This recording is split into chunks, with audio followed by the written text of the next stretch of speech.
Hello friends, स्वागत है आपका स्टडी नेट नए चैनल पर।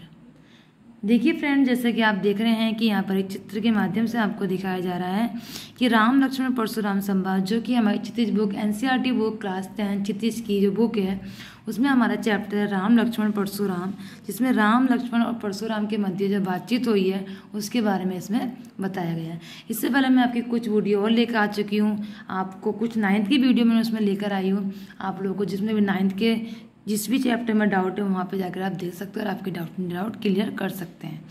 तो चलिए फ्रेंड्स, बिना समय बर्बाद करें अपनी वीडियो को हम स्टार्ट करते हैं। यहाँ पर देखिए चित्र के माध्यम से क्या बताया गया है कि इस राम लक्ष्मण का चित्र दिखा रखा है। इसमें ये राम लक्ष्मण जो है सीता जी के स्वयंवर में जाते हैं, जहाँ पर बहुत सारे राजा महाराजा एकत्रित होते हैं और जो धनुष इनके सामने रखा हुआ है उस धनुष की एक शर्त रखी होती है कि जो भी धनुष को तोड़ देगा, ये शिव जी का धनुष है कि जो भी शिव जी धनुष को तोड़ देगा उसका विवाह सीता जी से करा दिया जाएगा। तो बहुत सारे राजाओं ने वहाँ पर उसको प्रयत्न किया, उसको कोशिश की धनुष को तोड़ने के लिए, किसी धनुष वो नहीं टूटा। तो राम के छूते वो क्या धनुष टूट जाता है। जैसे रामचंद्र उसको धनुष को टूट जाता है और उसके धनुष के टूट जाने पर एक बिजली की कड़कड़ाहट होती है। जैसी कड़कड़ाहट होती है तो जो शिव जी के भक्त थे परशुराम जी, वो वहाँ पर आते हैं, देखते हैं कि आगे अचानक बहुत ज़्यादा क्रोधित हो जाते हैं और देखते हैं कि धनुष जो है टूटा हुआ है। टूटे हुए धनुष को देखकर बहुत ज़्यादा वो गुस्से में हो जाते हैं और राम लक्ष्मण से क्या कहते हैं तो उसके बारे में चलिए पढ़ते हैं। तो देखिए यहाँ पर क्या बता रखा है। जैसे ही वहाँ पर आते हैं बहुत ज़्यादा गुस्से में होते हैं और वो कहते हैं कि धनुष किसने तोड़ा है। तो यहाँ पर क्या है, नाथ शंभु धनु भंज निहारा, होई के ही एक दास तुम्हारा, आयसु कहा कहो किन मोही, सुनी रिसाए बोले मुनि कोई। यहाँ पर बताया गया है कि ये सारी चीज़ों को देखकर, मतलब परशुराम जी बहुत ज़्यादा क्रोधित हुए धनुष को देखकर, और वो अपने क्रोध के से बखान कर रहे थे वहाँ पर। तो उनके क्रोध को देखकर लक्ष्मण जी बोलते हैं, परशुराम के क्रोध को देखकर राम जी बोलते हैं कि हे नाथ, शिव जी के धनुष को तोड़ने वाला आपका कोई एक दास ही होगा, क्या आज्ञा है, मुझसे क्यों नहीं कहते। यानी कि बता रखा, नाथ शंभु धनु भंज नहारा, होई क्यों एक दास तुम्हारे, यानी कि धनुष को तोड़ने वाला कोई आपका दास ही होगा। आयसु कहा कहो किन मोई, यानी कि क्या आज्ञा है आप मुझे बताइए। सुनी रिसाए बोले मुनि कोई। और राम जी की ये सारी बातें सुनकर परशुराम जी बोलते हैं, सेब को सो जो करे सेवकाई, अरि करनी करी करो लड़ाई। यानी कि जैसे राम जी ने कहा कि आपका कोई सेवक, यहाँ पर जैसे राम जी ने कहा कि धनुष को तोड़ने वाला आपका सेवक ही होगा, तो ये सुनकर परशुराम जी बहुत ज़्यादा क्रोधित होते हैं और क्या कह रहे हैं, सेव को सो जो करे सेवकाई, अरि करनी करी करो लड़ाई। यहाँ पे बता रखे हैं कि क्या कहते हैं, बहुत ज़्यादा क्रोधित हो गया कि सेवक वह होता है जो सेवा करे, यानी कि सेवक का काम क्या होता है, सेवा करने को होता है। लेकिन शत्रु का काम करके तुमने लड़ाई करने वाला काम करा दिया। तुमने जो ये काम किया है ये सेवक का काम नहीं किया है, बल्कि तुमने क्या किया, ये शत्रु का काम, शत्रु यानी कि दुश्मन का काम किया कि तुमने मेरे प्रभु का, मतलब शिव जी का धनुष को तोड़ा है, तुमने शत्रु वाला काम किया। सुनी मनु वचन लखन सो बिलगाओ बिहाई समाजा, नाते मारे जे ही सब राजा। यानी कि अच्छा, इस लाइन पर ध्यान देखिए, क्या सेवकु सो जो करे सेवकाई, अरि करनी करी करो लड़ाई। यानी कि सेवक वो है जो सेवा का कार्य करता है, ना कि शत्रु का, तुमने शत्रु वाला काम किया। सुनई राम जे ही शिव धनु तोरा, सहस बाहु समसो रिपु मोरा। यानी कि अब जो है परशुराम जी बहुत ज़्यादा क्रोधित और वो कह रहे हैं कि जिसने भी इस धनुष को तोड़ा है वो सहस बाहु के समान मेरा हाथों से क्या है, यानी कि जिसने भी धनुष को तोड़ा है वो स्वयं मेरे सामने आ जाए, वरना यहाँ पर जितने भी राजा हैं वो सब क्या मारे जाएंगे।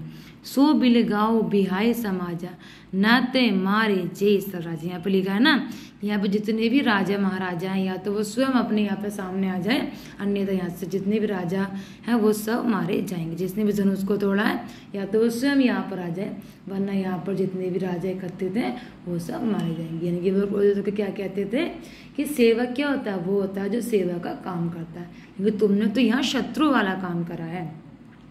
तुमने यहाँ पर शत्रु वाला काम किया। तो परशुराम जी आगे कहते हैं कि सुनो, जिसने भी शिव जी के धनुष को तोड़ा है वह सहज बाहु के समान मेरा शत्रु है, वह इस समाज को छोड़कर अलग हो जाए। यहाँ पर लिखा है ना, बहु धनु तोरी लरिकाई। ये देखिए यहाँ पे क्या लिखा, सो बिलगाओ बिहाई समाजा नाते मारे जेही सब राजा।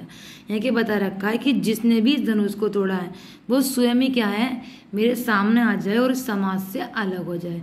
नाते मारे जेही सब राजा, नहीं तो सारे राजा महाराज जितने भी यहाँ पर है राजा वो सब मारे जाएंगे। सुनी मनु बचन लखन मुसुकाने, बोले परसु धरे अभिमाने। यानी कि परशुराम की बातें सुनकर लक्ष्मण जी हंसते हुए मुस्कुराते हुए बोलते हैं, क्या बोले हैं, बोले परसु धरे अभिमाने। यानी यहाँ पर क्या देख रहे हैं हम कि लक्ष्मण जी क्या है, सुनी मनु बचन लखन मुसुकाने, बोले परसु धरे अभिमाने। यानी कि लक्ष्मण जी परशुराम की सारी बातें सुनकर मुस्कुराते हुए बोलते हैं।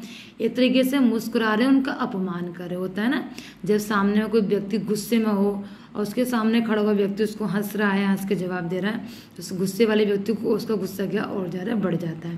तो यहाँ पर यही है कि सुनी मनु बचन लखन मुसुकाने, बोले परसु धरे अभिमाने। यानी कि परशुराम का एक तरह से अपमान करते हुए मुस्कुराकर बोलते हैं, बहु धनु ही तोरी लड़काई, कबू न असीरिस की ने गुसाई। यानी कि हमने तो बचपन में बहुत से धनुष को तोड़ा है। हंसते हुए लक्ष्मण जी क्या कहते हैं कि हमने तो बचपन में बहुत से धनुष को तोड़ा है, कबू ना असीरिस की ने गुस्साई। यानी कभी भी हमसे किसी ने ऐसे गुस्से में नहीं कहा जिस तरीके से आप बोल रहे हैं। यानी कि लक्ष्मण जी कह रहे हैं कि हमने तो बचपन में बहुत सारे धनुष को तोड़ा। बचपन में होते हैं ना बच्चे धनुष बाण से खेलते हैं, तो वही बता रहा है कि बचपन में तो हमने बहुत सारे धनुष तोड़े। और वैसे भी वो राजा महाराजाओं से थे, उन्होंने वैसे धनुष बाण बचपन से लाना सीखा था। तो कह रहे हैं हमने बचपन में बहुत सारे धनुष को तोड़ा था, कबू ना ही असीरी से की निगोसाई। लेकिन कभी कोई भी व्यक्ति हम पर आप जैसा क्रोधित नहीं हुआ। ये ही धनु पर ममता के ही हेतु, आपको इस धनुष पर इतनी ममता क्यों है। सुनी रिसाई कह भृगुकुल के। तो यहाँ पर क्या बताया कि सुनी रिसाई कह भृगुकुल के। तो यानी कि बताया गया है कि अब जैसे ही उन्होंने ये वाली बात कही है तो परशुराम जी और ज़्यादा क्रोधित हो जाते हैं और क्या बहुत ज़्यादा वो उनका गुस्सा क्या और ज़्यादा बढ़ जाता है। रे निरब बालक कालवश बोलत तो ही ना संभार। यानी कि क्या कहते हैं परशुराम जी लक्ष्मण से कि हे निरब बालक, यानी कि हे राजपुत्र, तुझे पता है कि तू काल के वश में है। यानी कि तू काल के वश में होकर भी तुझे मतलब तू होश में होकर नहीं बोल रहा है। रे निरब बालक काल वश बोलत तो ही न संवार। यानी कि तू काल के बस में है, उसके बाद भी तुझे बोलने की बिल्कुल भी सुध बुध नहीं है। धनु ही सम त्रिपुरा री धनु विदित सकल सवार संसार। क्या बताते हैं, देखिए क्या बता रहे हैं परशुराम जी, बहुत ज़्यादा क्रोधित हैं और वो कह रहे हैं कि तू काल के बस में होकर भी जो तू बोल रहा है शायद तुझे होश आभास नहीं जो तू यहाँ पर बोल रहा है। तू जानता नहीं कि ये धनुष जो है, जो धनुष तोड़ा गया ये शिव जी का धनुष था और संसार में पूरे संसार में विख्यात ये सबसे शक्तिशाली धनुष माना जाता है। जो शिव जी का धनुष है ये सबसे ज़्यादा शक्तिशाली धनुष माना गया है। और तूने जिसने भी मतलब तुम जो है तरीके से काल के बस में होकर ये सारी बातें बोल रहे हो कि हमने तो बचपन में बहुत सारे धनुष तोड़े थे, कभी किसी ने ऐसा गुस्सा नहीं किया।